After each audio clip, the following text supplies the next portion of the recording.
11 నుంచి చదవండి.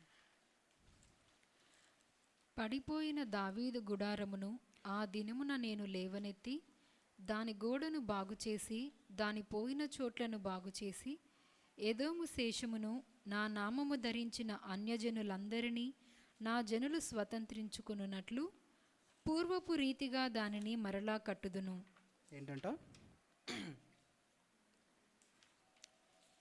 ఏంటంటే అందరు నా వైపు చూడండి కొంచెం.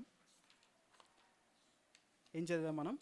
ఆమోసు గ్రంథం 9వ అధ్యాయం 11వ వచనం. పడిపోయిన దావీదు గుడారమును ఆ దినమున నేను లేవనెత్తి దాని గోడను బాగుచేసి దాని పోయిన చోట్లను బాగుచేసి ఎదోము శేషమును నా నామము ధరించిన అన్యజనులందరినీ నా జనులు స్వతంత్రించుకొనున్నట్లు పూర్వపు రీతిగా దానిని మరలా కట్టుదును. ఇక్కడ మనందరికీ చాలా ఇష్టమైన మాటలు ఉంటాయి కదా ఇవన్నీ. దేవుడు నేను రెస్టోర్ చేస్తాను లేకపోతే సమకూరుస్తాను అన్నప్పుడు మనకి చాలా మంచిగా అనిపిస్తుంది కదా. రెస్టోరేషన్, లేకపోతే పడిపోయిన దాన్ని లేపుతాను, మళ్ళీ నేను కడతాను, మీరు ఏదైతే కోల్పోయారో మళ్ళీ మీకు అది ఇస్తాను, మిడతలు తినివేసిన పంటను లేకపోతే సంవత్సరాలన్నిటినీ నేను మీకు తిరిగి ఇస్తానంటే మనం చాలా ఆనందిస్తాం. కానీ ఆమోసు గ్రంథం మొత్తం మీరు చదివితే, ఫస్ట్ నుంచి చదివితే అక్కడ అనేకమైన దేశాల గురించి నేను ఎక్స్ప్లెయిన్ చేస్తాను, మాట్లాడబడుతుంది. సో దేవుడు ఏం చేస్తాడంటే వారు చేసిన పాపాలను బట్టి వాళ్ళకి ఇది నీకు శిక్ష నేను ఎందుకు విధిస్తున్నానంటే ఈ పాపం నువ్వు చేసావు, నీ సహోదరుల్ని సరిగా చూడలేదు, నీ దగ్గర ఉన్న వాళ్ళని నువ్వు మోసం చేసావు, లేకపోతే డిజానెస్ట్ స్కేల్స్ అంటాం కదా, లేకపోతే ఏంటి అన్యాయమైన తూకాన్ని, అన్యాయమైన బరువులు మీరు చూశారు, అన్యాయంగా నీ నైబర్స్ని నువ్వు ట్రీట్ చేశావు అని మాట్లాడతారు. అయితే యూదా దగ్గరికి వచ్చేసరికి మిగతా దేశాలన్నీ దేవుడు కోరుకున్న దేశాలా కాదు కదా. తూరు, ఏదోము, వీళ్ళందరూ ఎవరు? దేవుని ప్రజలు ఎవరు? ఇశ్రాయేలీలు, యూదావారు కదా. యూదావారు, ఇశ్రాయేలీలు.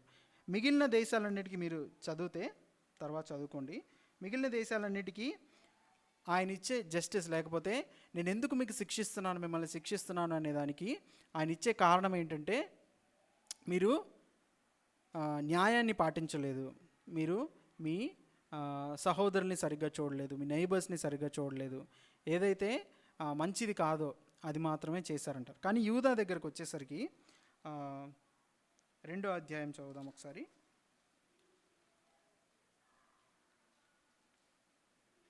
2వ అధ్యాయము 4వ వచనం. యూదా వాళ్ళు ఎవరు? యూదా వాళ్ళు దేవుడు ఎన్నుకొనబడిన ప్రజలు కదా. అందరూ నన్ను చూస్తారా? రెస్పాండ్ అవ్వండి, తర్వాత మీరు చూసుకోవచ్చు. యూదా వాళ్ళు ఎవరు? దేవుడు ఏర్పాటు చేసుకున్న జనాంగం, లేకపోతే ప్రస్తుతానికి మనం సంఘం అనుకుందాం. దేవుడు పిలిచిన జనులు, దేవుడు రక్షించిన జనులు, దేవుడు పాపాల్లో నుంచి లేకపోతే పాపపు ఊబిలోంచి బయటికి తీసుకొచ్చి ఇదిగో నేను నిన్ను రక్షించాను, నా కృప ద్వారా నిన్ను రక్షించాను అని చెప్పిన ప్రజలు. వాళ్ళ గురించి దేవుడేం మాట్లాడుతున్నాడో మనము చూద్దాం. యెహోవా సెలవిచ్చినదేమనగా యూదా 3 సార్లు 4 సార్లు చేసిన దోషములను బట్టి నేను తప్పకుండా వారిని శిక్షింతును. ఏంటంట అది? ఏలయనగా వారు తమ పితరులు అనుసరించిన అబద్ధములను చేపట్టి మోసపోయి యెహోవా ధర్మశాస్త్రమును విసర్జించి ఆయన విధులను గైకొనకపోయిరి. సో బయటున్న ప్రజలకి మీరు ఇంకా ఆమోసు గ్రంథం మొత్తం చదివితే 9వ అధ్యాయం ఇంకా కొంచెం పైకి చదివితే ఏమంటాడంటే ఇశ్రాయేలీయుల్ని కానీ యూదావారిని కానీ మీరు బయటున్న ప్రజల లాంటి వారే అంటాడు. బయటున్న ప్రజల లాంటి వారంటే ఇప్పుడే చెప్పారు కదా, మేము యూదావారు దేవుని ప్రజలు, దేవుడు ఎన్నుకొనబడిన చోజన్ జనరేషన్ అని చెప్పారు కదా. మళ్ళీ ఏంటి అంటే జడ్జ్మెంట్ విషయానికి వస్తే, దేవుడు శిక్షించాల్సిన విషయానికి వస్తే దేవుడు ఏ వ్యత్యాసము చూడడు కదా. ఓకే, బయట వాళ్ళు చేస్తే ఒకలాగా ఉంటుంది, నేను చేస్తే ఒకలా ఉంటుంది అనే అండర్స్టాండింగ్ మనలో ఉండకూడదు కదా. ఆ, దేవుణ్ణి మనము ఒక ఏమంటారు, కృప విస్తరిస్తుంది కదా అని మనము పాపం చేయొచ్చా? చేయకూడదు. కృప ఎందుకు ఇవ్వబడింది? So that you will come back కదా.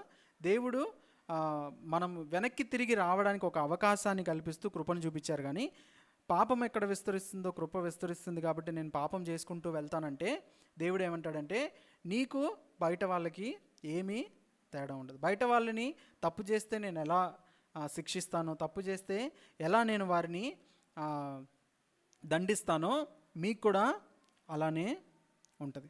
సో ఈ ఆమోసు గ్రంథం మొత్తం చదివి లాస్ట్లో మనము మొత్తం చదివితే ఆఖరి అధ్యాయంతో మొత్తం కలిపితే దేవుని స్వభావము మనకి అర్థమవుతుంది కదా. దేవుని స్వభావం ఏంటి? ఆది నుండి దేవుడు చేస్తున్న పని ఏంటో తెలుసా? ఆయన తన ప్రజల్ని ఎన్నుకుంటాడు, ఆ ప్రజల్ని ఆశీర్వదిస్తాడు. ఆ ప్రజలు ఏం చేస్తారు? చెప్పండి. దేవుణ్ణి సమృద్ధిని బట్టి, లేకపోతే వాళ్ళకి కలిగిన బాధల్ని బట్టి కొన్నిసార్లు, లేకపోతే వాళ్ళకి ఇంకా దేవుడు అవసరం లేదు అనే స్టేజ్లోకి వెళ్ళిపోతారు. సో అలా వెళ్ళిపోయినప్పుడు దేవుడు ఏం చేస్తాడు?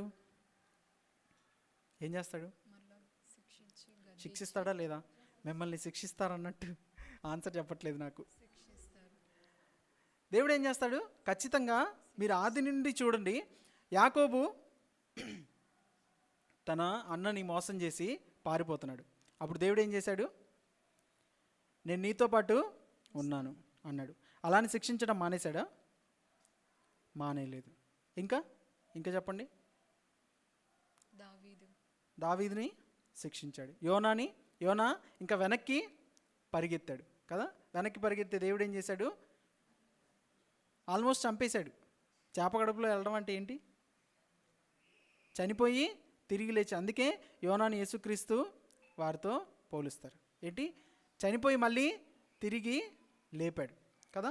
సో దేవుడు మన జీవితంలో మనం దేవుని స్వభావాన్ని ఒకటి ఏం అర్థం చేసుకోవాలంటే, దేవుడు ఎప్పుడైనా సరే సమృద్ధిలో ఉన్న మనల్ని చూస్తూ అలా విడిచిపెట్టాడు, బాధలో ఉన్న చూస్తూ విడిచిపెట్టాడు. దేవుడు God will come to our rescue కదా. యాకోబు యబ్బోకు రేవు దగ్గర ఒక్కడే మిగిలిపోయినప్పుడు ఎవరొచ్చారు ఆయన దగ్గరికి? ఎవరొచ్చారు? ఆ వచనం చదువుతామా? ఆది కాండము 32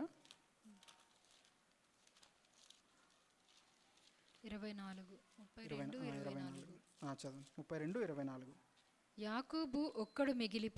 యాకోబు ఒక్కడు మిగిలిపోయెను.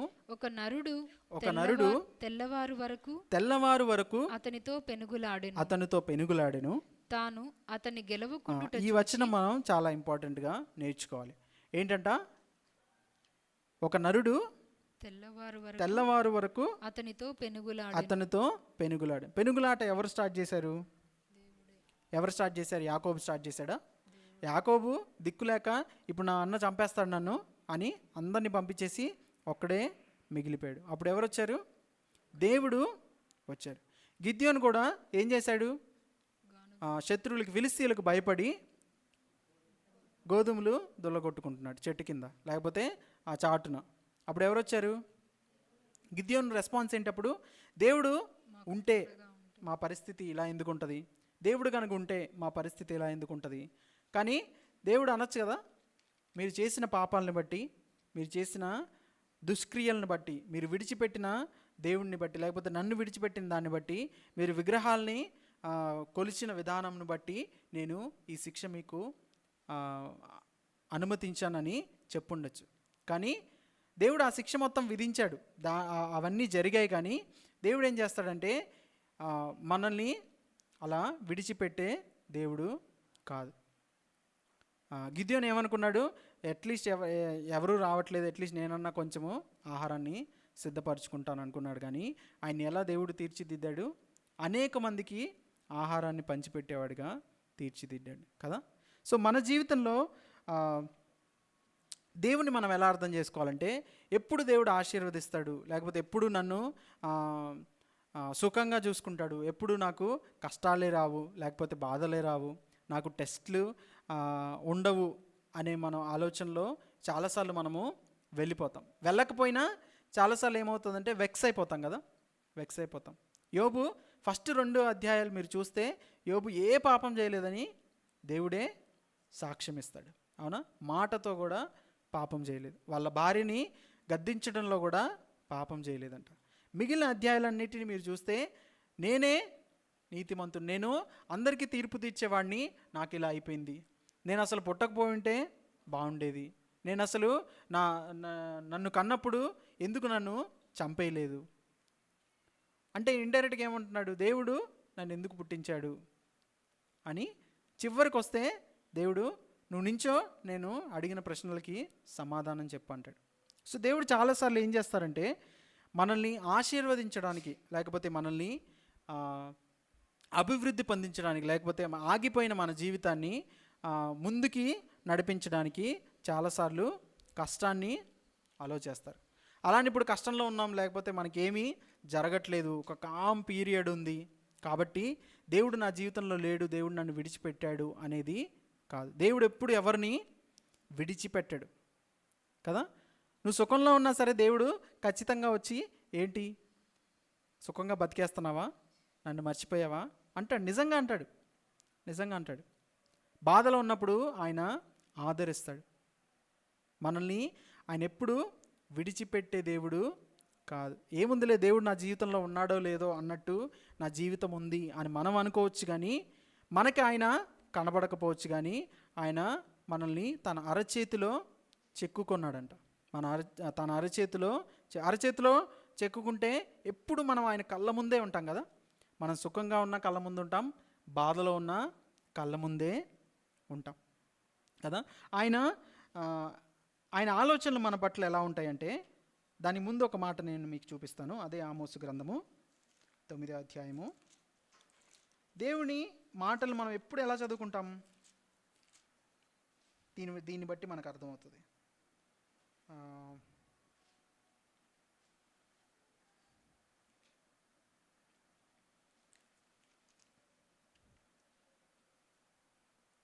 ఐదవ వచనం చదవండి, 4వ వచనం చదవండి. తమ శత్రువుల చేత వారు చెరపట్టబడినను. ఇది ఇశ్రాయేలుతో మాట్లాడుతున్న విషయాలు, వేరే వేరే దేశాలతో కాదు, వేరే వాళ్ళతో కాదు, ఇశ్రాయేలుతో మాట్లాడుతున్న మాటలు. ఏం మాట్లాడుతున్నాడో వినండి. తమ శత్రువుల చేత వారు చెరపట్టబడినను అచట నేను ఖడ్గమునకు ఆజ్ఞ ఇత్తును, అది వారిని హతము చేయును. ఇంకా పైకి చదివితే ఆయన ఏమంటాడు తెలుసా, నువ్వెక్కడున్నా పాతాళంలోకి వెళ్ళిపోవడం అంటే ఎప్పుడు వెళ్తాం మనం? నన్ను చూస్తారా కొంచెం?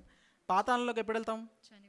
చనిపోయి ఇంకా హోప్ లేదు అన్నప్పుడు వెళ్తాం కదా. ఇంకా పాతాళంలో ఎప్పుడు కాలుతానే ఉండాలి, అవునా? పాతాళంలో విడిచిపెడితే మనం ఎప్పుడు శపించిన వాళ్ళలాగే ఉంటాం. కానీ దేవుడు ఏమంటున్నాడు, నువ్వు పాతాళానికి వెళ్ళినా కూడా నేను బయటికి లాగి శిక్షిస్తానంట. ఆల్రెడీ శిక్షలో ఉన్నారు, ఆల్రెడీ కాలుతున్నాం అక్కడ.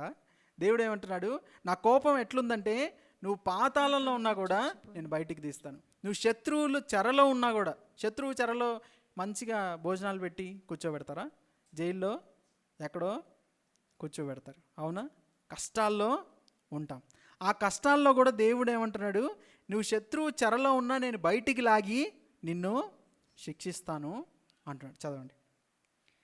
అది వారిని హతము చేయును, మేలు చేయుటకు కాదు కీడు చేయుటకే. ఈ మాట మనము చాలా జాగ్రత్త గుర్తుపెట్టుకోవాలి. ఎప్పుడు మనం ఏం చదువుతాం? దీనికి ఆపోజిట్ వర్స్ ఏంటి? జెరమాయా 29:11 చదవండి.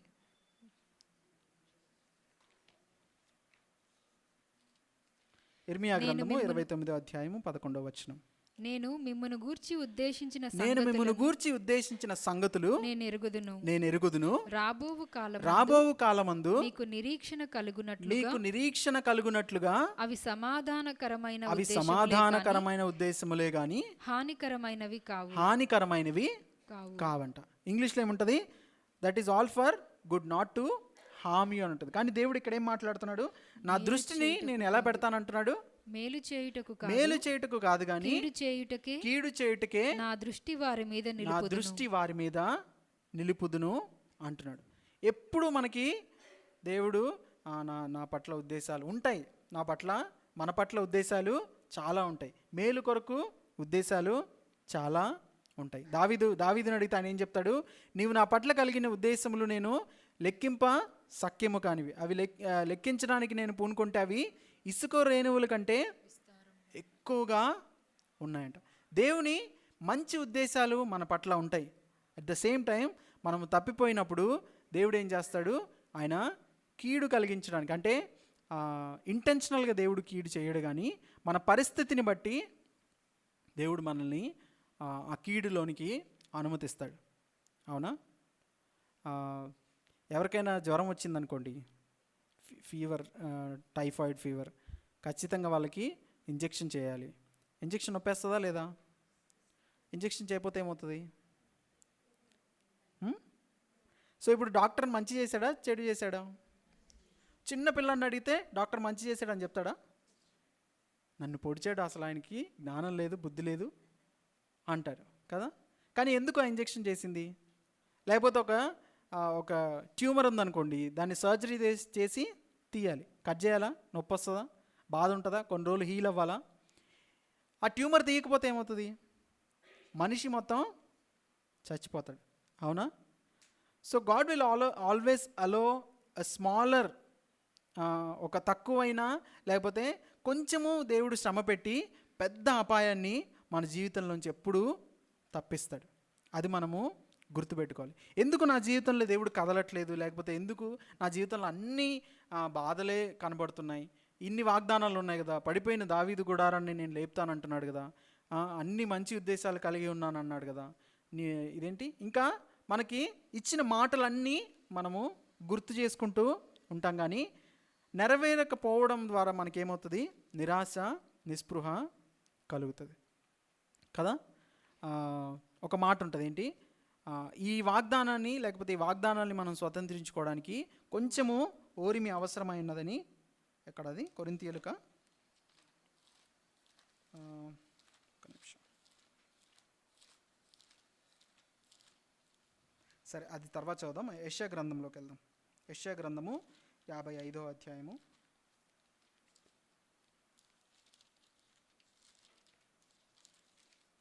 6వ వచనం. సో దేవుడు మనకి ఏం చేస్తాడు? అన్నిసార్లు మేలు కనబడదు మనకి. అది మేలు కొరకే అయినా సరే మేలు దాంట్లో మనకు కనబడకపోవచ్చు, కానీ దేవుడు ఖచ్చితంగా మన జీవితంలో తన కార్యాన్ని జరిగిస్తాడు. ఎలానో అది చూద్దాం. 6వ వచనం చదవండి. 55. యెహోవా మీకు దొరుకు కాలమునందు ఆయనను వెదకుడి, ఆయన సమీపములో ఉండగా ఆయనను వేడుకొనుడి. భక్తిహీనులు తమ మార్గమును విడువవలెను, దుష్టులు తమ తలంపులను మానవలెను. వారు యెహోవా వైపు తిరిగిన ఎడల ఆయన వారి యందు జాలిపడును. దేవుడికి జాలి లేదు అని మనం చెప్పగలుగుతామా?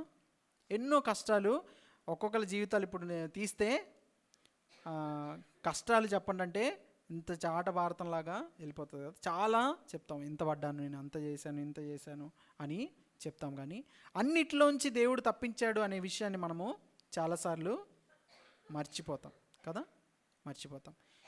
ఇప్పుడున్న పరిస్థితుల్లో దావీదు గుడారము అనేది అదే, లేకపోతే మన జీవితము పడిపోయిన పరిస్థితుల్లో కనబడచ్చేమో, లేకపోతే దేవుడికి దూరంగా ఉన్న పరిస్థితుల్లో కనబడచ్చేమో, కానీ దేవుడు అంటున్నాడు, ఖచ్చితంగా నేను నీ దగ్గరికి వస్తాను, నేను నిన్ను శిక్షించినా నేను ప్రేమగా నీతో మాట్లాడతాను. నీ తప్పును బట్టి అక్కడ మళ్ళీ ఆమోసు గ్రంథంకి వెళ్దాం ఒకసారి. 9వ అధ్యాయము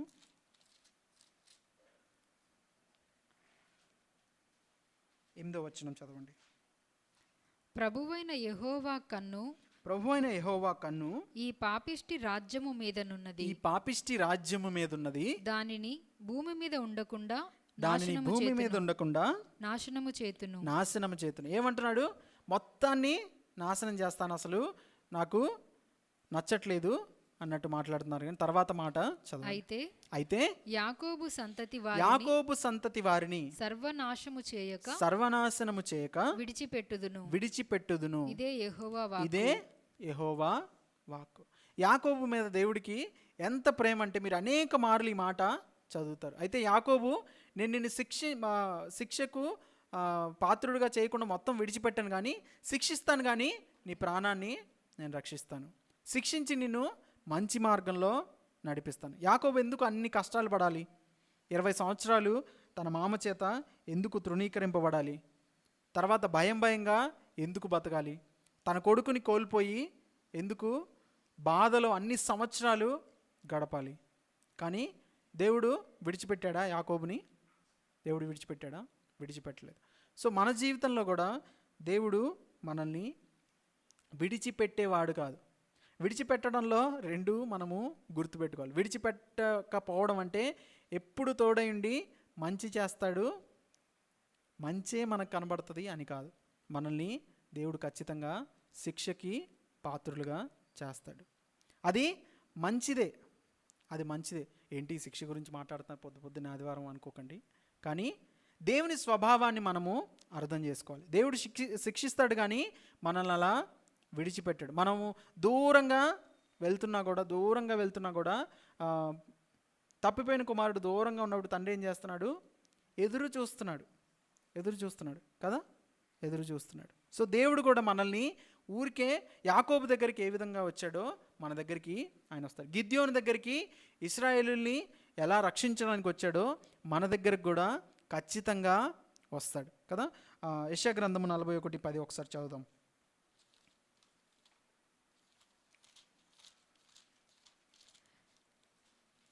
నేను నీతో చెప్పి ఉన్నాను, నీకు తోడై ఉన్నాను, భయపడకుము, నేను నీ దేవుడనై ఉన్నాను, దిగులు పడకుము, నేను నిన్ను బలపరుతును, నీకు సహాయము చేయువాడను నేనే, నీతి అను నా దక్షిణ హస్తముతో నిన్ను ఆదుకొందును. చదవండి అయిపోయిందా? 9 కూడా చదవండి. భూదిగంతముల నుండి నిన్ను పట్టుకొని దాని కొనల నుండి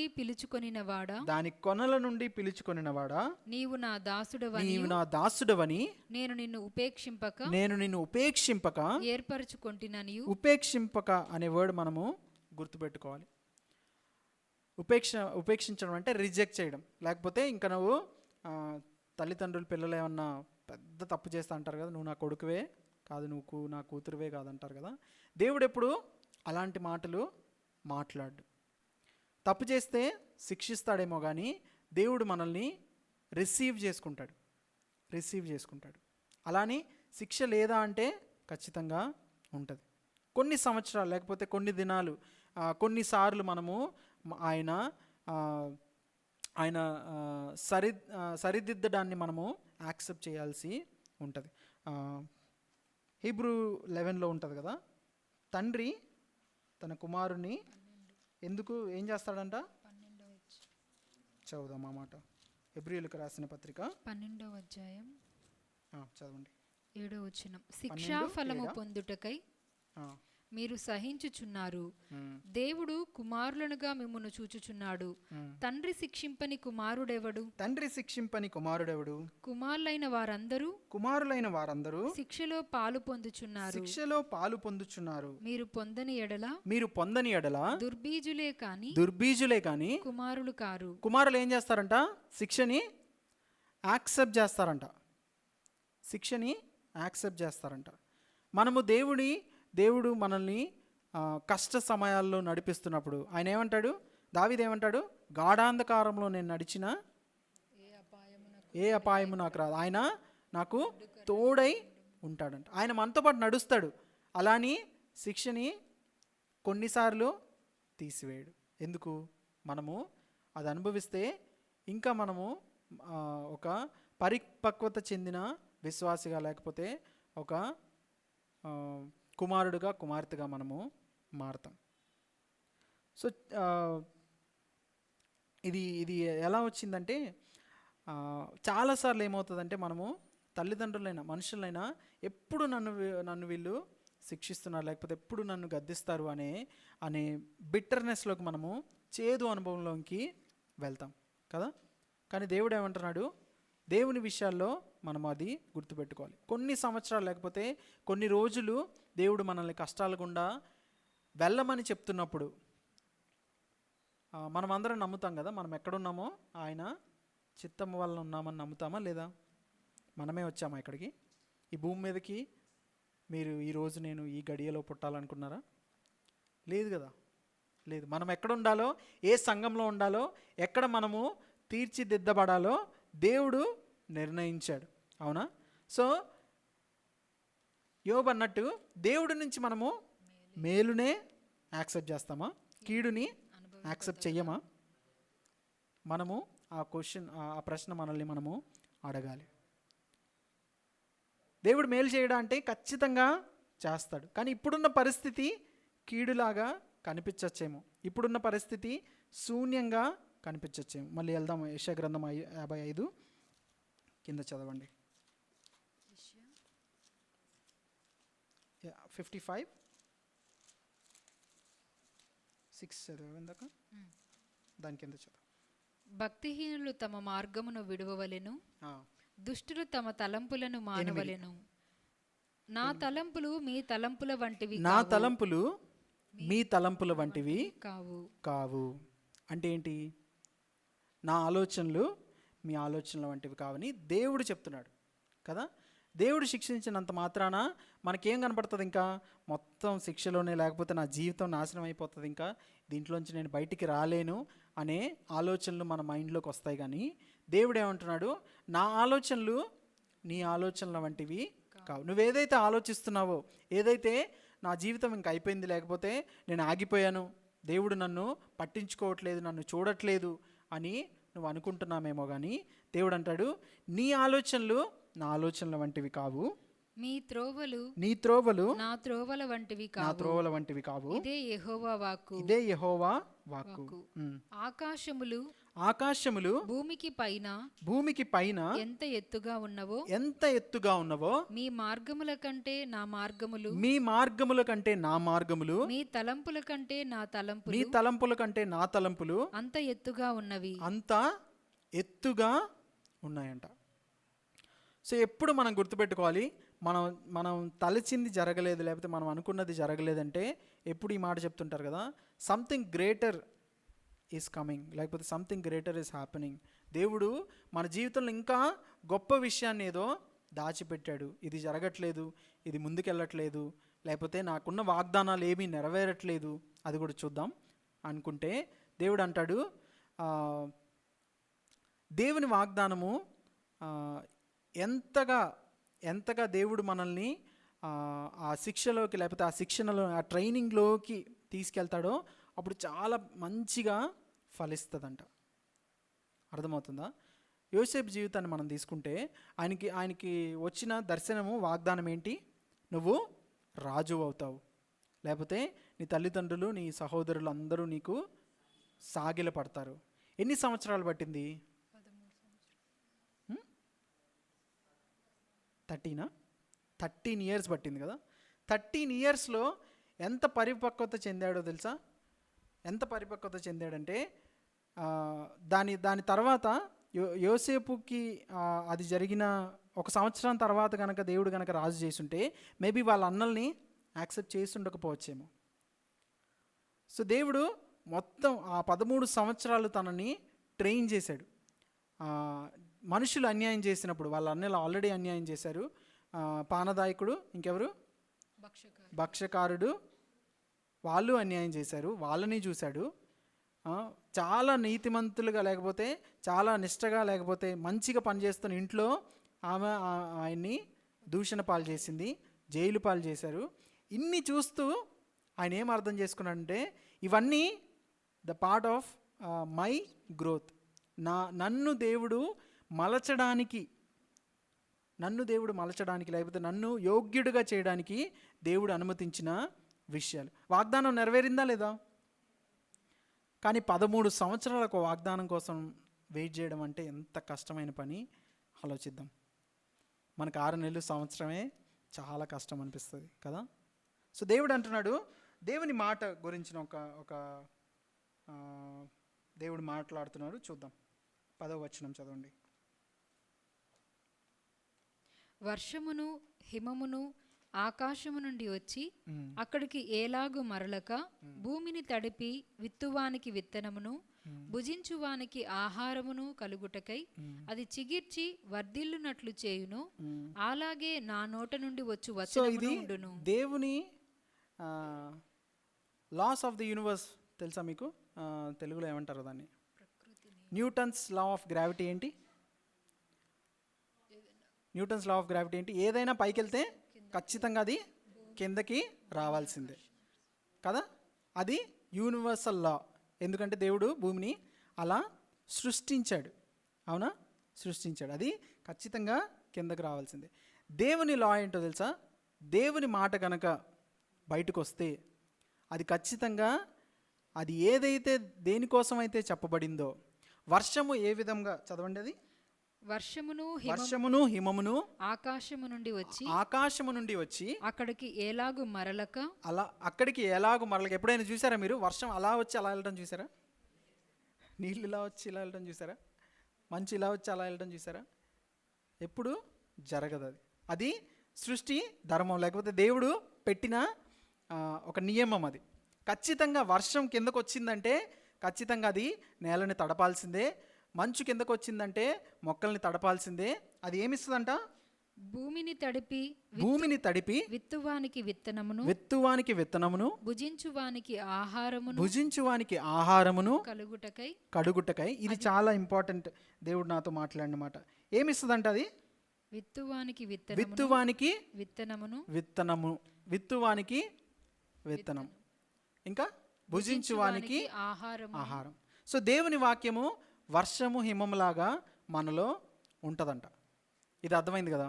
దేవుడు మనలో, లేకపోతే మన కోసం ఒక వాగ్దానాన్ని, మన కోసం ఒక మాటని ఇస్తాడు. ఆ మాట మనలో ఖచ్చితంగా ఫలిస్తుంది. ఫలించి ఏం చేస్తుంది తెలుసా? నువ్వు ఒకవేళ తినేవాడిలాగే ఉన్నావు అనుకో, ఏమొస్తుంది?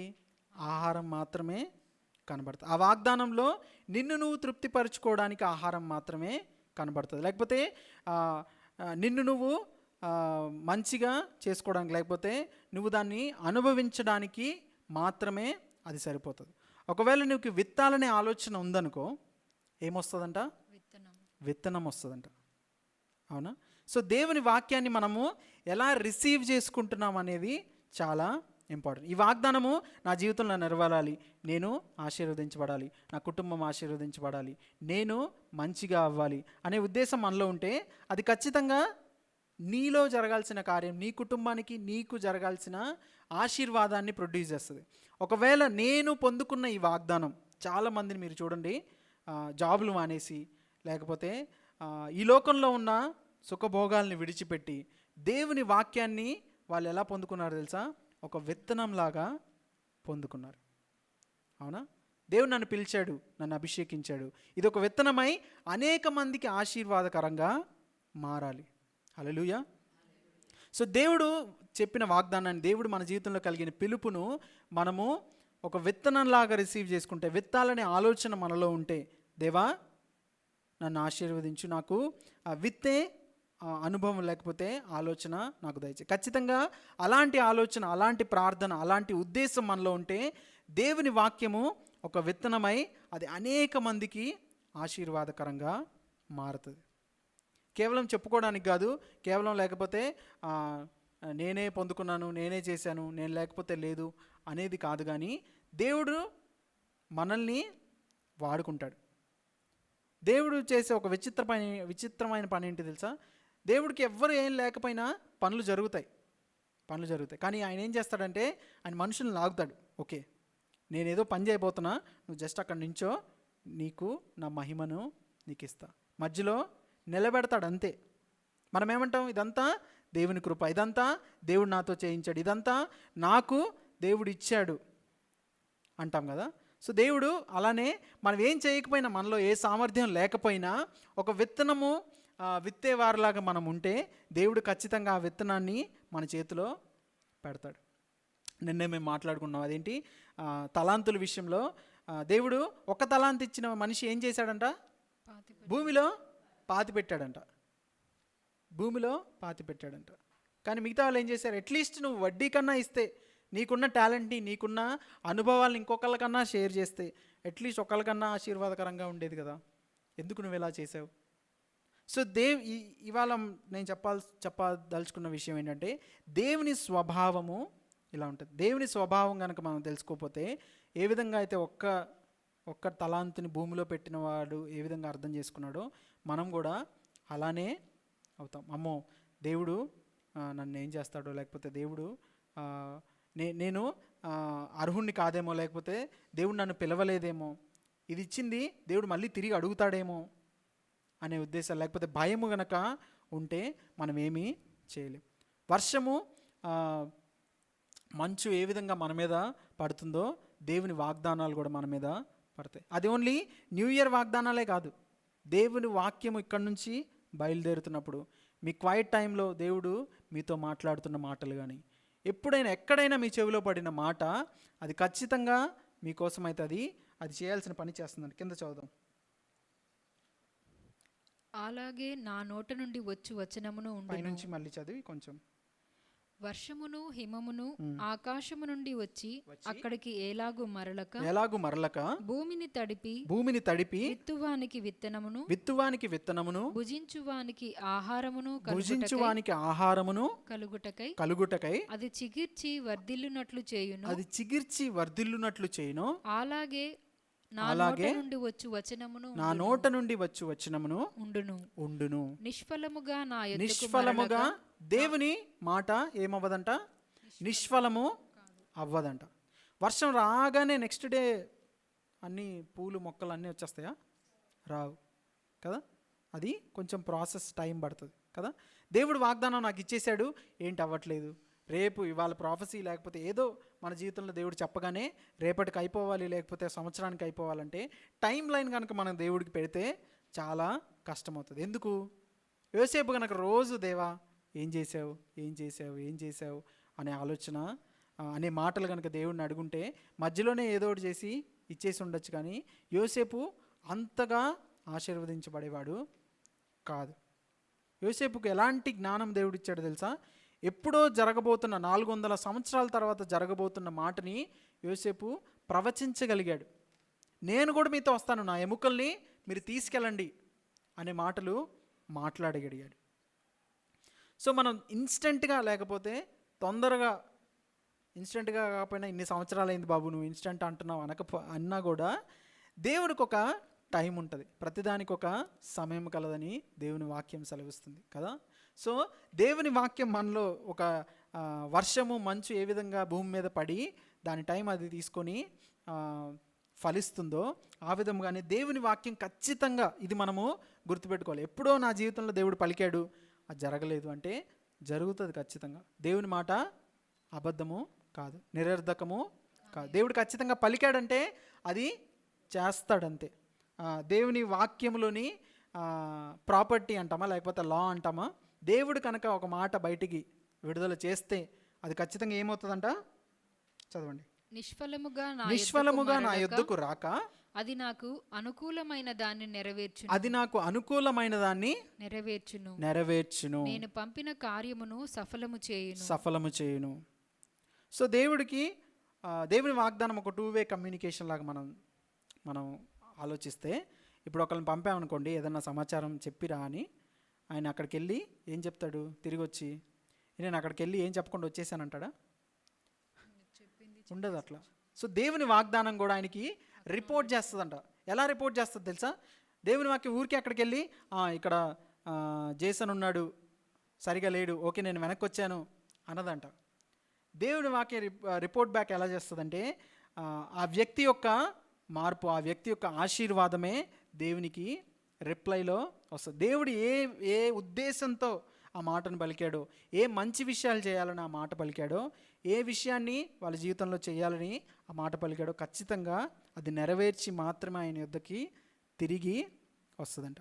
ఒకవేళ మన జీవితంలో దేవుడు పలికిన మాటలు, ఇదిగో నా దావీదు గుడారం ఏ విధంగా పడిపోయిందో నేను అలాంటి జీవితంలోనే ఉన్నానని మనం అనుకోవచ్చేమో. మన ఆరాధన జీవితము లేకపోతే దేవునితో నడిచే జీవితము కోల్పోయి ఉండొచ్చు. దేవునితో సంబంధాన్ని మనము కొంచెం దూరంలో ఉండుండొచ్చు.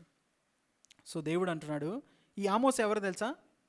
గొర్రెల కాపరి లేకపోతే వ్యవసాయం చేసేవాడు. చరిత్ర చదివితే ఆమోస్కి అర్థం ఏంటంటే భారము మోసేవాడు. ఎవరు అన్నట్లేదు. ఏం చేస్తాం, ఇశ్రాయేలు లేకపోతే ఆ దాంట్లో ఎవ్వరు వినట్లేదు. అందుకే దేవుడు గొర్రెల కాపరి దగ్గర ఎవరు ఉండడు, గొర్రెలు ఆయనే ఉంటాడు. సో అప్పుడు ఈడన్నా ఆ మాట వింటాడని ఆయనతో దేవుడు మాట్లాడు. అంటే దేవుడు ఎన్నిక లేదా అని కాదు, కానీ దేవుడు ఆ విధంగా ఎవ్వరు వినట్లేదు. వాళ్ళకున్న సమృద్ధిని బట్టి మేమంతా బాగానే ఉన్నాం కదా. ఈ అనేక మార్లు మనం ఇది చూస్తాం. ఎజెకియల్లో కానీ, జెరమయాలో, ఇర్మియాలో కానీ. ఇర్మియాలో అయితే ఆయన కొడతారు, నువ్వు అన్ని అబద్ధాలు చెప్తున్నావు, మాకేం కీడు రాదు అంటారు. ఆమోస్లో కూడా నువ్వు మాకున్న స్థితి ఏంటి, నువ్వు చెప్పేది ఏంటి? ఏ విధంగా అయితే మనుషులు నాకున్న సమృద్ధి పోతుంది అని నువ్వు ఏ విధంగా మాట్లాడితే మనం నమ్మలేమో, మనకి ఏమీ లేనప్పుడు నీకు సమృద్ధి వస్తుంది అన్నప్పుడు కూడా మనం నమ్మలేని పొజిషన్లో ఉంటాం. గుర్తుపెట్టుకోవాలి. అర్థమవుతుందా? సమృద్ధిలో ఉన్నాను నేను, నాకేం కాదు అని మనం ఎలా విశ్వసిస్తామో, ఏమీ లేనప్పుడు దేవుడు ఖచ్చితంగా లేని వాటిని ఉన్నట్టుగా పిలిచే దేవుడు. ఆయన మాట నిరర్ధకము కాదు. ఆయన మాట ఖచ్చితంగా అది ఉద్దేశించిన సంగతులు నా జీవితంలో నెరవేరుస్తుంది అని మనము నమ్మాలంట. ఆయన ఆశీర్వాదము ఏ విధంగా ఉంటుందో మనము ఆమోస్ గ్రంథంలో చదువుతాం. కింద చదవండి ఒకసారి. ఆమోస్ గ్రంథము 13. రాబోవు దినములలో ఇంగ్లీష్లో అయితే ద డేస్ ఆర్ కమింగ్. దినములు వచ్చుచున్నవి. నేను ఉద్దేశించిన సంగతులు. ఇప్పటిదాకా మీరు చూస్తే ఆ 9 అధ్యాయాలు కనుక చూస్తే మనం చదవలేం. చాలా దారుణమైన తిట్లు కావచ్చు, శాపాలు కావచ్చు. నేను చంపేస్తాను. ఇప్పుడు నేను ఇందాక చెప్పాను కదా, శత్రువులు ఆల్రెడీ తీసుకెళ్ళి అక్కడ పెడితే అక్కడి నుంచి లాగి నేను నిన్ను చంపుతాను, పాతాళంలో ఉన్నా కూడా నేను వస్తాను అంటాడు. అంటే ఆయన సార్వభౌమాధికారాన్ని ఆయన అక్కడ చూపిస్తున్నాడు. పాతాళంలో ఉంటే నాకు కనబడవు అనుకుంటున్నావా? నేను నరకానికి వెళ్ళిపోతాలే అనుకుంటున్నావా? దేవుని శిక్షను ఎక్కడ మనము తప్పించుకోలేం. దేవుడు నేను సంఘంలో లేకపోతే దేవుడు కనుసన్నల్లో లేను అనే ఉద్దేశాలు ఎవరికైనా ఉంటే అలాంటివి పెట్టుకో. దేవుడు ఎక్కడైనా ఉంటాడు. పాతాళంలో ఉంటేనే లాగుతాడంటే మనము దేవుని సహవాసంలో కాకుండా వేరే సహవాసంలో ఉన్నా కూడా దేవుడు ఖచ్చితంగా చూస్తాడు. నన్ను పట్టించుకోవట్లేదు, దేవుడికి నాకు సంబంధం లేదు అనేది లేదు. దేవుడు ఖచ్చితంగా వస్తాడు. పందుల పొట్టు తింటున్నప్పుడు ఆయనతో ఎలా మాట్లాడాడో మనల్ని కూడా దేవుడు ఖచ్చితంగా చూస్తాడు కదా. చదువుదాం. కోయువారు దున్నువారి వెంటనే వత్తురు. విత్తనము చల్లువారు వెంటనే ద్రాక్ష పండ్లు తొక్కువారు వస్తారు. విత్తనం వేయగానే ఏమవుతుంది? మనం ఒక 6 నెలలన వెయిట్ చేయాలి కదా. 6 నెలలు వెయిట్ చేయాలా పంట కోసం. కానీ దేవుడు అంటున్నాడు, నేను ఏ విధంగా నిన్ను ఆశీర్వదిస్తానంటే, నువ్వు విత్తనం వేసిన వెంటనే పంటని కొయ్యడం కాదు, తొక్కుతారంట. తొక్కడం అంటే వైన్ని తీయడం. అర్థమవుతుందా? సో మీరు ఆ ఫలాన్ని చూడబోతారు. చదవండి. పర్వతముల నుండి మధురమైన ద్రాక్షారసము స్రవించును. పర్వతంలో ఎవరైనా వ్యవసాయాలు చేస్తారా? మోస్ట్ ఆఫ్ ద పీపుల్ చేయరు. కానీ దేవుడు అంటున్నాడు, నేను నిన్ను ఆశీర్వదిస్తాను. వేయి పర్వతములు ఆయనవే అని ఉంటుంది కదా. సో దేవుడు ఆ పర్వతములలో కూడా మనకి ఆశీర్వాదాన్ని, మనం ఇంకా ఎజెకియల్లోనో జెరమయాలోనో చదివితే, నా జనులు వస్తున్నారు అని పర్వతాలకు ఆజ్ఞేస్తాడు. పర్వతములారా, ఇప్పటిదాకా మీరు ఎండిపోయి ఉన్నారు, ఇప్పటిదాకా మీరు చాలా ఫలము లేని పరిస్థితుల్లో ఉన్నారు కదా. ఇగో నా జనులు వస్తున్నారు, మీరు ఫలించండి, వాళ్ళ కోసము ఫలాన్ని సిద్ధపరచండి, వాళ్ళ కోసము పశువుల్ని మీ వద్ద చేర్చుకోండి అని దేవుడు పర్వతాలకి ఆజ్ఞిస్తాడు. కాబట్టి దేవుని వాగ్దానము మన జీవితంలో ఖచ్చితంగా నెరవేరుతుంది. ఎలా నెరవేరుతుంది? నేను ఇంకా ముగిస్తాను. ఎలా నెరవేరుతుంది అంటే, మనం ఆయన శిక్షకి లోబడినప్పుడు. ఎప్పుడు మనం ఈ మాటని గుర్తుపెట్టుకోవాలి. దేవుడు నుంచి మనము మేలే కాదు కీడును కూడా మనం యాక్సెప్ట్ చేయాలి. కష్టంగా ఉండొచ్చు. ఆ కీడు మ్యాగ్నిట్యూడ్ నేను చెప్పలేను. మనల్ని ఏ విధంగా దేవుడు ఎంత ఆశీర్వదించాలంటే అంతగా దేవుడు మనల్ని ఖచ్చితంగా నల్లగొడతాడు. ఎందుకంటే ఇప్పుడున్న పరిస్థితుల్లో ఆశీర్వాదాన్ని మనం హ్యాండిల్ చేయలేం. ఆయన ఏమన్నాడు, కొత్త నిబంధనలో ఒక వ్యక్తి, అనేక సంవత్సరాలకు కావలసిన పంటని నేను పండించాను, నా కొట్లని వెడల్పు చేశాను. ఏమనుకుంటున్నాడు? వెడల్పు చేసి నా ప్రాణమా తినుము తాగుము సుఖించుము, అనేక సంవత్సరాలకి కావాల్సిన పంటని ఇచ్చాను అంటున్నాడు. He is not prepared. అలానే మనకు కూడా అలాంటి ఆశీర్వాదం కనుక ఇప్పుడున్న పరిస్థితుల్లో దేవుడు మనల్ని ఏమీ సరిచేయకుండా ఇస్తే కనుక మనం అదే మాటలు మాట్లాడే ప్రమాదం మనలో ఉంటుంది. దేవా నువ్వు ఇచ్చావు, దేవా అనడం ఓకే, నాకు ఇది వచ్చింది, ఓకే నేను ఇంకా చాలు. దేవుణ్ణి ఊరికే మర్చిపోతాం. దేవుడు అనుమతించిన శిక్షను మనము ఖచ్చితంగా దాన్ని గమనించాలి. ఆ శిక్షలో ఉన్నప్పుడు దేవుణ్ణి వెంబడించాలి. ఒక మాట ఉంటుంది, శ్రమ దినమున నీవు కృంగిని ఎడల నువ్వు చేతగాని వాడబోతావు. ఎప్పుడైతే శ్రమ ఉందో that is the time where we have to stand strong. ఎప్పుడైతే శ్రమ ఉందో అప్పుడు మనం గట్టిగా నిలబడాలి కదా. దానియేలు గ్రంథము చూద్దాం ఒకసారి, 11వ అధ్యాయము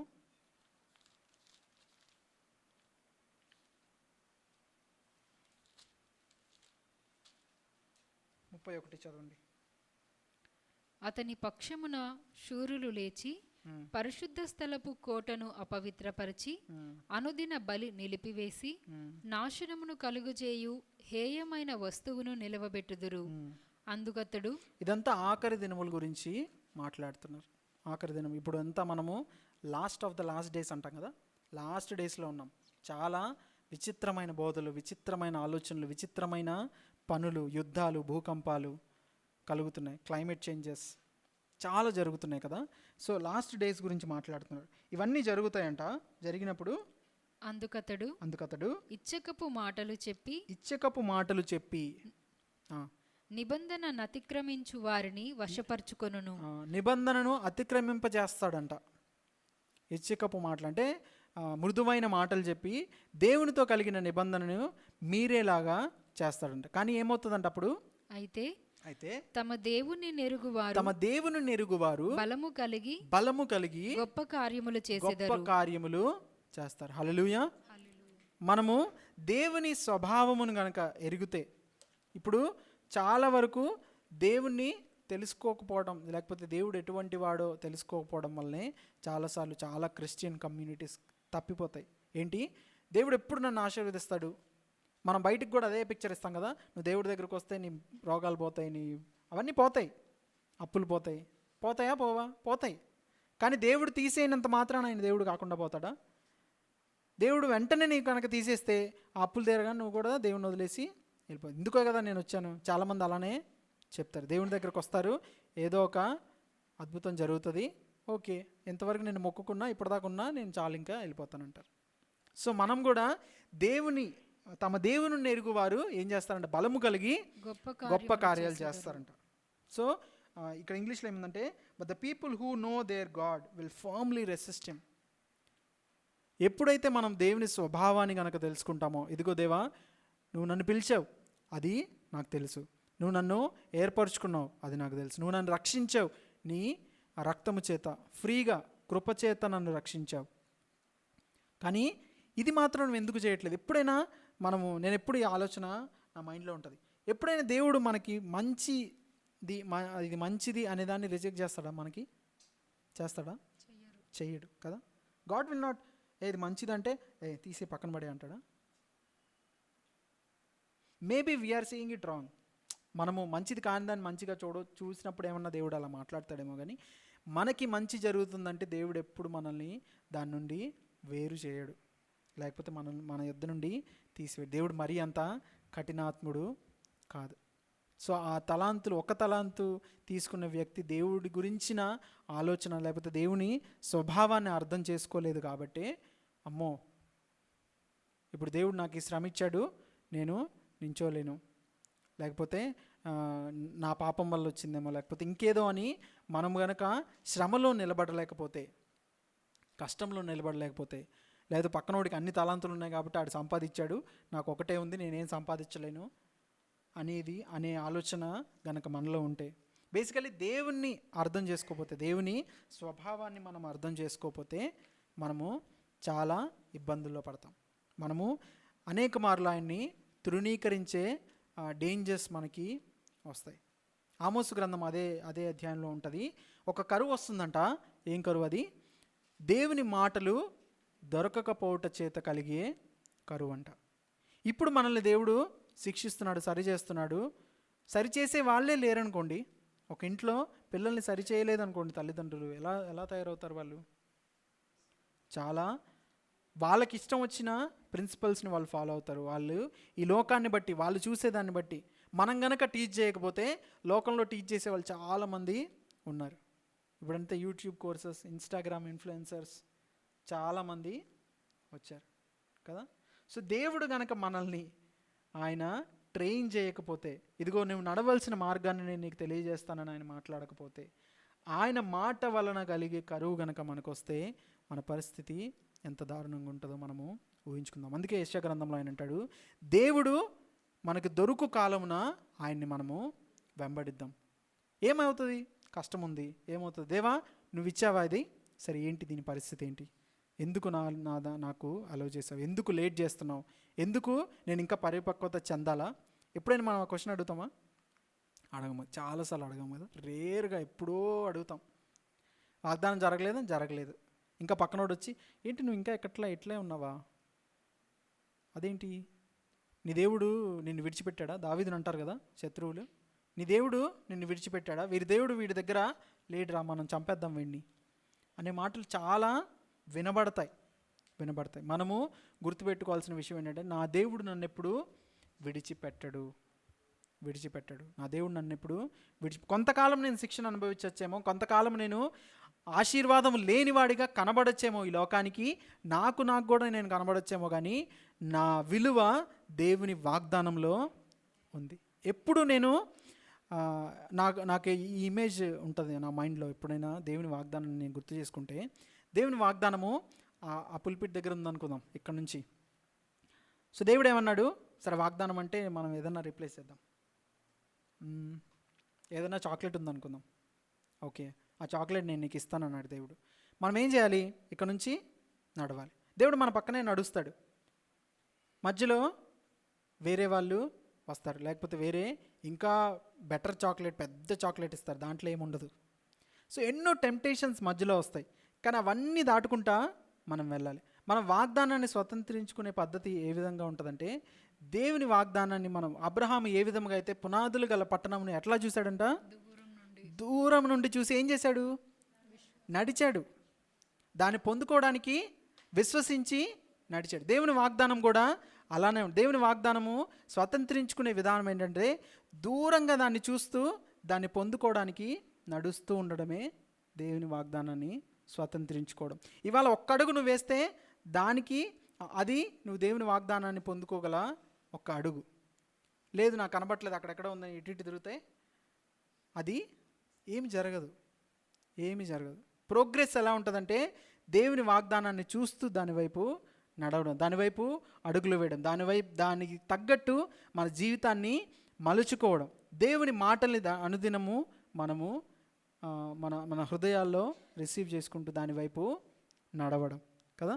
ఇక్కడే ఉండి అదే నా దగ్గరికి రావాలంటే ఎంతసేపు చూసినా అది మాయ కాదు, మంత్రం కాదు, అది రాదు, ఖచ్చితంగా రాదు. యోసేపు ఏ విధంగా 13 సంవత్సరాలు నడిచాడో, యాకోబు ఏ విధంగా జీవితాంతము ఆయనతో నడిచాడో, యేసుక్రీస్తు ఏ విధంగా అపాయింట్ చేసిన టైంకి ఈ లోకానికి వచ్చి 33.5 సంవత్సరాలు వెయిట్ చేసి ఆయన పనిని ముగించుకొని వెళ్ళాడో, మనమేం యేసుక్రీస్తు కంటే గొప్ప వాళ్ళము కాదని నా భావన కదా. అవును కదా, నేనైతే కాదు. మీరు చూసుకోండి. ఎవరి ఆలోచన ఎవరి హృదయ పరిశీలన వాళ్ళు చేసుకోవాలి కదా. యేసుక్రీస్తుకే 33.5 సంవత్సరాలు మనకు పడితే ఖచ్చితంగా మనం కూడా, యేసుక్రీస్తు ఏ విధంగా విధేయత నేర్చుకున్నాడంట? హెబ్రీయులు రాసిన పత్రికలో ఉంటుంది, శ్రమల ద్వారా విధేయత నేర్చుకున్నాడంట. చాలా చాలా సంఘాలు నేను చూస్తాను, దాంట్లో అన్ని బ్లెస్సింగ్స్ గురించే మాట్లాడతారు. అన్నీ ఇవాళ నీకు అది జరగబోతుంది, నీకు ఇది జరగబోతుంది, నీ దోషాలన్నీ తొలగిపోతాయి. ఎక్కడ ఒక్క రోజులో ఒక జనముని కనగలుగుతామా అని దేవుడు మాట్లాడినట్టు, ఒక్క రోజులో గనక మన దోషాలు ఇవన్నీ పోతే మనం ఎలా పరిపక్వత చెందుతాం? చిన్నపిల్లాడికి సడన్గా 1,00,000 రూపాయలు చేతిలో పెట్టినట్టే బిహేవ్ చేస్తాం మనం. ఉండొచ్చు దేవుడు అది నీ అపాయింటెడ్ టైం అయి ఉండొచ్చు, కానీ ఒక్క రోజులో జరిగే విషయాలు కాదు. మీరు ఆశీర్వదించబడతారు, మీరు అది అయిపోతారు, ఇది అయిపోతారంటే ఎప్పుడు మనం అడగాల్సిన ప్రశ్న, దేవా am I prepared, am I matured enough to receive your blessings? ఎప్పుడు మనము అది గుర్తుపెట్టుకోవాలి. ఎప్పుడు వాగ్దానాన్ని ఖచ్చితంగా చేతులతో చూడడమే మనము విశ్వాసంలో నడిచినట్టు కాదు. ఆ వాగ్దానాన్ని చూడకుండా కూడా నడుస్తే, దానివైపు అడుగులు వేస్తే మనం విశ్వాసంలో ఉన్నట్టు. ఏ విధంగా అయితే సుమయను అన్న ఏ విధంగా అయితే యేసుక్రీస్తు రాక కోసము 80 సంవత్సరాలు ఆమె వెయిట్ చేసిందంట. ఎవరైనా అనుంటారు, ఎందుకమ్మా అది జరిగేనా పోయేనా, 80 సంవత్సరాలు ముసలామె, నువ్వు ఏం వెయిట్ చేస్తావు, వెళ్ళి పిల్లలతో ఉండొచ్చు కదా అంటే అనుండొచ్చు కదా, అనేక మంది అనుండొచ్చు. కానీ దేవుడు నా జీవితంలో చెప్పాడు. ఖచ్చితంగా దేవుని మైండ్ని మనం అర్థం చేసుకోవాలి. ఈ దినం మనం నేర్చుకోవాల్సిన విషయం ఏంటంటే, దేవుడి మైండ్ని మనం అని ఎలా దాన్ని నెరవేరుస్తాడు, ఎలా మనల్ని నడిపిస్తాడు. దేవుడు చెప్పాడంటే అది నిరర్ధకము కాదు అనే అండర్స్టాండింగ్ మనలో లేకుండా, ఏమోలే నేనే ఏదో తప్పుగా విన్నానేమో, ఏదో అక్కడికి వెళ్తే ఆయన ప్రాఫిట్ కాబట్టి అందరికి చెప్తున్నాడు కాబట్టి నాకు కూడా ఏదో ఫ్లూక్లో ఫేక్గా చెప్పేశాడేమో, లేకపోతే నేనే ఏదో తప్పుగా విన్నానేమో అనే అండర్స్టాండింగ్ ఉంటే, లేకపోతే ఆ దేవుడు చెప్పలేదేమోలే, అనవసరంగా అందరూ బతుకుతున్నాను నేను బతుకుతున్నాను కదా అనేది మన జీవితంలో ఎప్పుడూ ఉండకూడదు. వాగ్దానం మనం పొందుకున్నామంటే ఖచ్చితంగా దాని మీద విశ్వాసము మనకు ఉండాలి. అబ్రహాం వాగ్దానం పొందుకున్నాడు ఫస్ట్, కానీ దాని నుండి తప్పిపోయాడు. 13 సంవత్సరాలు దేవుడి నుంచి ఎడబాటు కలిగింది. ఆయన దేవుడు వదిలేశాడా? 13 సంవత్సరాల తర్వాత మళ్ళీ వచ్చాడు. ఎందుకంటే ఆయన మాట పలికాడు, ఇంకేమీ చేయలేడు. ఆ మాట నెరవేర్చాల్సిందే. 13 సంవత్సరాల తర్వాత ఇప్పుడైనా నువ్వు రెడీగా ఉన్నావా లేదా చూసుకో అన్నాడు. ఏంటి? నువ్వు నా ముందు నిందారహితుడిగా నడవమన్నాడు. అవునా? అప్పుడు వాగ్దానాన్ని స్వతంత్రించుకున్నాడు. ఎవరిని? ఒక్క ఇస్సాకును మాత్రమే. ఆయన వాగ్దానం ఏంటి? నీ జనులు లేకపోతే నీ పిల్లలు అనేకమైన నక్షత్రములా, ఆకాశ నక్షత్రములాగా ఉంటారు అనేది. చూసాడా? చూడలేదు. దేవుడు ఒక్కడినిచ్చాడంటే అంతమందిని కూడా ఇస్తాడు. హల్లెలూయా అనేది మనము గుర్తుపెట్టుకోవాలి ఎప్పుడు. సో 4 విషయాలు ఏంటి? దేవుడు మనల్ని ఎప్పుడు శిక్షించినా, లేకపోతే దేవుడి నుంచి ఎప్పుడు మనము మంచి విషయాలు, మేలే జరుగుతుంది, నాకు కీడు జరిగిందంటే ఇదేదో సాతాను నుంచి వచ్చింది, సాతాను నుంచి ఉండొచ్చు, కానీ మనము దేవా నువ్వు ఎందుకు ఎలవ్ చేసావు?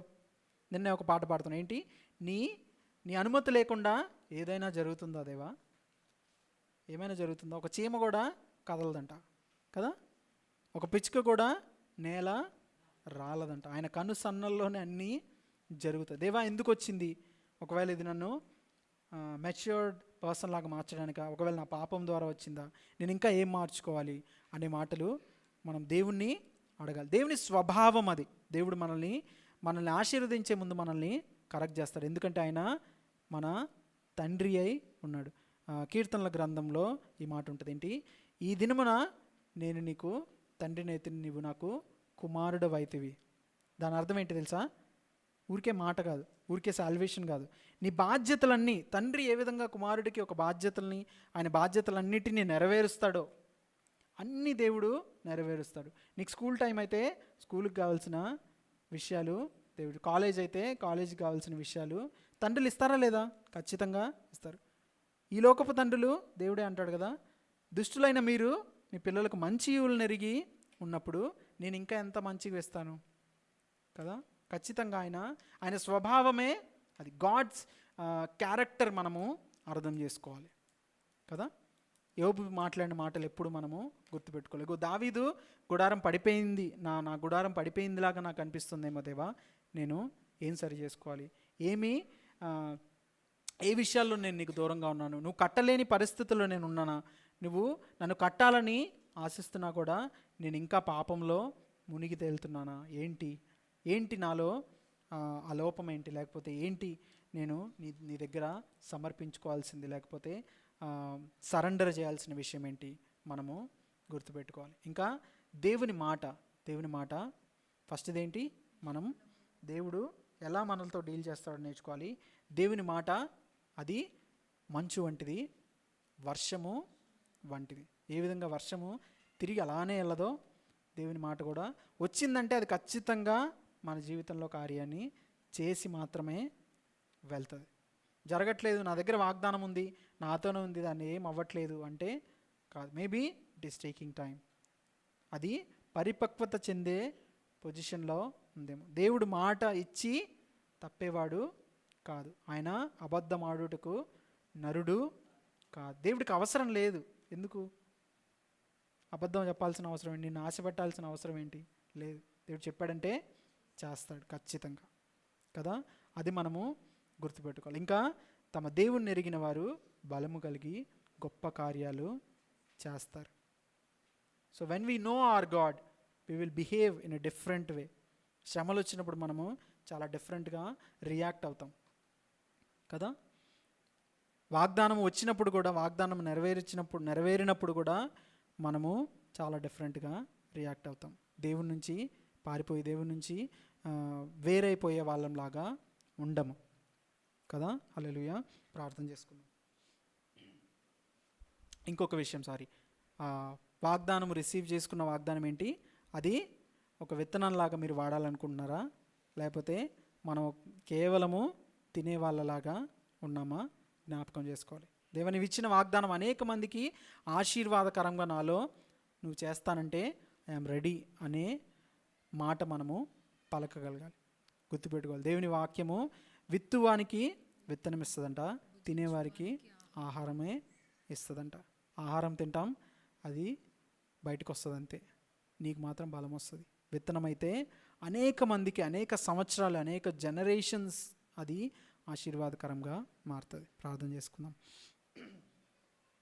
ప్రేమగల పరలోకపు తండ్రి, నీకే వందనాలు, స్తోత్రాలు తండ్రి. ప్రభా, ఈ సమయంలో ప్రభా మా దేవా, నీ స్వభావమును గూర్చిన విషయాలు ప్రభా మాతో మాట్లాడినందుకు స్తోత్రాలు.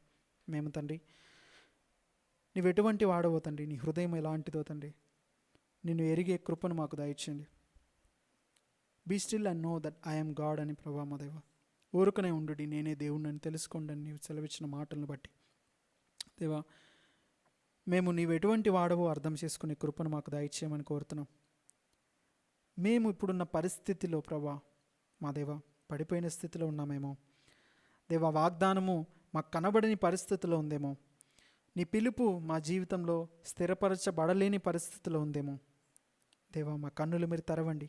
అబ్రహాము ఏ విధముగా దూరం నుంచి చూశాడో తండ్రి ప్రభా మా దేవా, యోసేపు ఏ విధముగా ప్రవచనాత్మకంగా తండ్రి ప్రభా మా దేవ మీరు మీకోసం దేవుడు వస్తాడని పలికి ఉన్నాడో తండ్రి, అటువంటి ప్రభా మా దేవ కృపను మాకు దయచేయమని కోరుతున్నాం.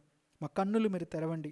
వాగ్దానాన్ని నెరవేర్పు ప్రభా మా దేవ, మేము ఆ దూరంలో నిలిచి చూచి ప్రభా దాని వైపు నడిచే కృపను మాకు దయచేయమని కోరుతున్నాం. నీవు శిక్షించినప్పుడు మేము తొలగిపోక, శిక్షించినప్పుడు ప్రభా బిట్టర్నెస్లోనికి నడిచిపోక తండ్రి, వేరే వాటి వైపు మా హృదయాలు ప్రభా మా దేవ, కీడు కలిగినప్పుడు నువ్వు తొలగిపోవద్దని ప్రభా నీవు సెలవిస్తున్న మాటలను బట్టి దేవా, మేము తొలగిపోక తండ్రి నీలో నిలిచి ఉండుటకు, శ్రమ దినమున మేము ఇంకనూ బలముగా నిలిచి ఉంటకు, this is the time to stand Prabha, ఇదే సమయము నేను నిలబడాల్సిన సమయము అనేది నీవు సెలవిస్తుండగా తండ్రి మేము నించోడానికి సహాయం చేయండి. కృప దయచేయమని జరగబోతున్న కార్యక్రమంలో తండ్రి బలలో మేము ప్రభా మా దేవ యోగ్యులుగా ప్రభా చేయవేయడానికి మమ్మల్ని మేము పరిశీలించుకొని ముందుకు సాగడానికి సహాయం చేయమని నన్ను కూడా మీరు వాడుకున్నందుకు స్తోత్రాలు చెల్లిస్తూ యేసు నామములో అడిగి వేడుకుంటున్నాం తండ్రి. ఆమేన్.